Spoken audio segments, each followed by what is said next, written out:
Good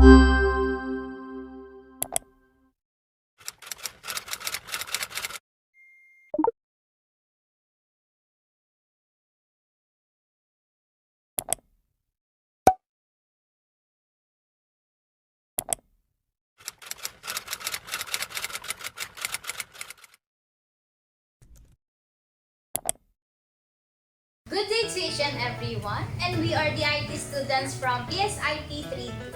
And of course, before we start, let me introduce ourselves first. I am Roswell, together with my team. I am Nico. I am Maki. I am Rainiel.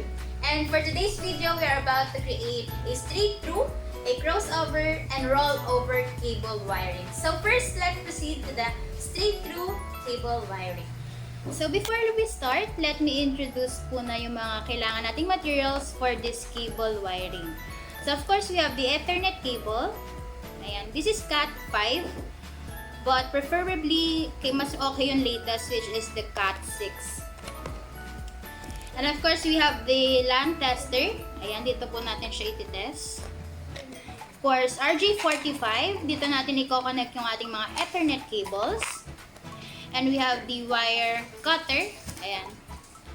Itong wire cutter na to, ini-insert dito yung cable. Then, ito-twist lang natin siya. Then, makakat na yung skin ng Ethernet cable. And we have the crimping tool. So, later on, we will see kung paano sila ginagamit and kailan sila ginagamit. Okay, so let's proceed with our first straight-through cable wiring. So, ang gagawin natin ngayon is straight through. Ayan, so binalatan muna natin siya, then i-arrange natin siya sa according colors through straight through, which is white orange, orange, white green, blue, white blue, green, light brown, and brown. Ayan. Tapos kailangan natin siyang pantayin bago natin siya ipasok sa RJ45.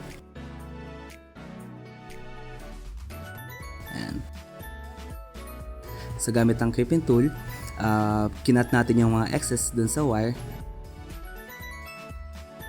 Tsaka natin siya ipapasok sa RJ45. Tsaran! So gamit ang crimping tool, ipapasok ulit natin yung wire na may RJ45 para mag-lock siya. Ayan, so tapos na yung kabilang side, tapos na yung unang side. Ayan, sa kabilang side naman tayo, same process lang ulit. Ayan, babayatan ulit natin siya. Tapos i-iron ulit natin sa according colors sa straight through. Ayan, so arrange ulit natin siya. Same color lang sila sa magkabilang side.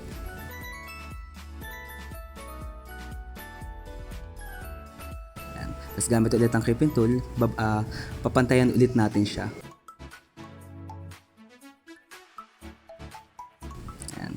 So, kuha ulit tayo ng RJ45, tapos papasukan ulit natin siya. So, yan ang straight through connection. Ayan, tapos na tayo. So, thank you! Using the cable stripping tool, tatanggalin natin yung slips ng wire para ma-expose yung mga wires niya.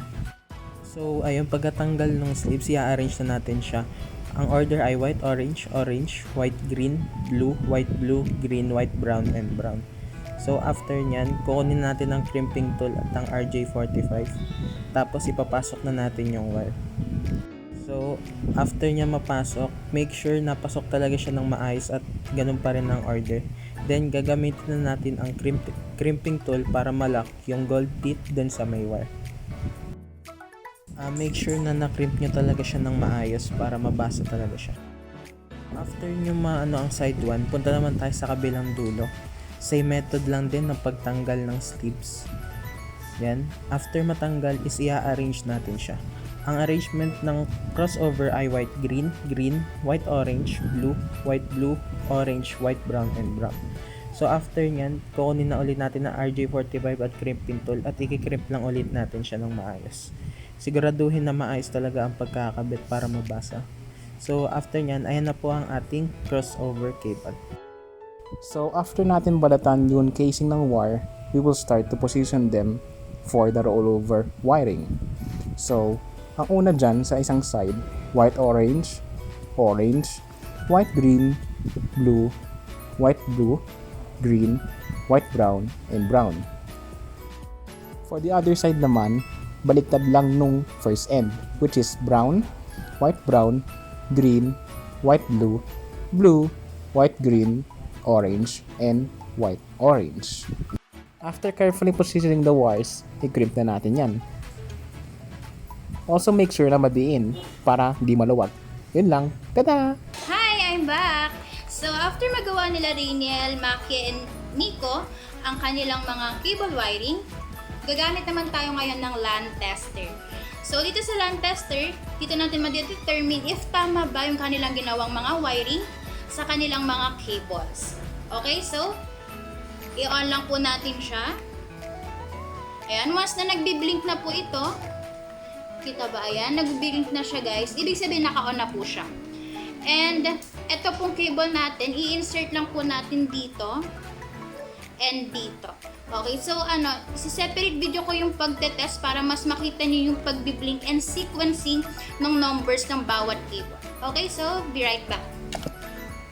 So guys, this is the straight over read by Maki. So dapat 1 to 8 ang sequence. Ayan. Ulitin natin slower. 1, 2, 3, 4, 5, 6, 7, 8. So guys, kailangan 1 to 8 siya, yung sunod-sunod. Pag nagkaroon ng maling number, ibig sabihin, mali yung cable wiring po nun.